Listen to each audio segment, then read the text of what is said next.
I want you to take a second and think about all the devices that you use on a daily basis. How many of them have a microchip in them? Is it 10%, 20%, maybe even 40%? But actually in 2021, the odds are that it's closer to 100%. And that includes everything from a treadmill, a hairdryer, and a vacuum cleaner to smartphones, cameras, and cars. Our world is reliant on microchips. But did you know that there's not currently enough of them to go around? I've been in the IT industry for 8 years now, and for the first time in my career, we're having a chip shortage. So how do we know that this is actually happening? Well, devices that used to be readily available, such as networking switches, in my personal experience, are now going for lead times of 40 plus weeks. I mean, that's insane. Auto manufacturers, such as Ford in the United States, are being forced to shut down or slow down manufacturing at their plants because they can't get enough microchips to put in the vehicles. They can make the car, but they don't have microchips. Those same cars that are being produced at lower numbers are going for higher prices than ever before. And there's low stock. According to Car and Driver, auto dealerships have lower stock than they've had in a long time, and they're cashing in on those prices. The chip manufacturers themselves are actually raising prices across the board too. So TSMC, which is the largest manufacturer of chips in the world, recently raised prices across the board for all of their customers. And their customers include Apple and AMD. Those issues are actually leading to shortages in leading edge tech. So if you go to the store and you try and buy a PS5 or an Xbox Series X or S, odds are you're not going to find it at the store. They're so difficult to get. And part of that issue is that manufacturers can't get enough chips to make these devices. So where did this all start? Well, if we look back at 2019, we'll see that there was already a shortage happening. Intel, which is the largest manufacturer of CPUs in the world, announced that they were reducing their revenue expectations because they couldn't make enough microchips. And companies that rely on Intel, such as Dell and HP, also had to make statements that they were expecting to have supply constraints because of the chip shortage. But that was just a shortage. Now it's a crisis, and it got so much worse when COVID-19 hit. The pandemic took the whole problem to 11. Demand for products increased while simultaneously the supply shrunk.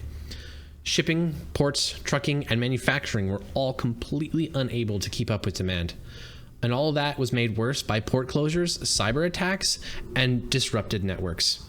It's gotten so bad in some places that some certain people in California are calling for a state of emergency for their ports. You remember the Suez Canal crisis in 2020? Well, we're still feeling that. Some of this was actually self-inflicted.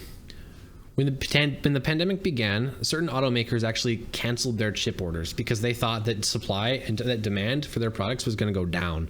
Well, when it became clear that people wanted cars and consumer spending was up, that capacity of chip manufacturing was already sold to other companies and they couldn't get it back. And there's only so much capacity to go around. So what is the impact of this chip shortage? Well, on the automotive side, like we've been discussing, we're realizing that manufacturers are having to close or slow down plants. This isn't just a North American issue. This is an international crisis.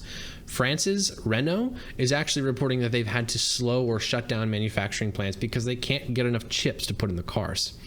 And those vehicle shortages are expected to continue into the near future. In fact, those shortages of chips are leading to higher prices in cars.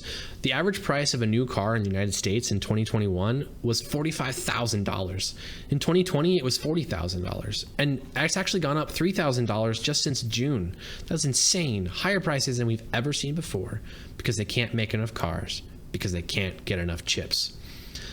Consumer side, well, even the largest company in the world, Apple, isn't immune from this. In October of this year, it was actually reported that Apple stock prices went down because of fears that they couldn't get enough chips to make their iPhone 13, their flagship product for the year. And for those of us who are in the computer building space, we know that getting a graphics card, a GPU, has been next to impossible for the last year and a half. And prices have gone up over twice. They're over double what they were at the launch of the latest generation of cards. It's absolutely insane. This has led to high prices and frustrations across the board and other issues that have actually exacerbated the problem, such as tech hoarding and scalping. But what does the future actually look like? Well, companies are investing billions of dollars into helping alleviate this problem and to actually increasing the manufacturing capacity for microchips. Samsung themselves, which is one of the largest manufacturers of chips in the world, is actually close to finalizing a deal to build a $17 billion chip facility in Austin, Texas.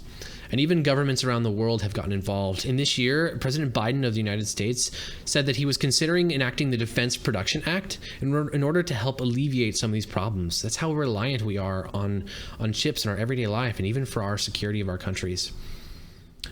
But unfortunately, government policy and investments take time, and it's going to be a while before those things bear fruit. So next time you see a car dealership with low inventory or you can't buy a PlayStation, remember there's a chip shortage and it's here to stay for now.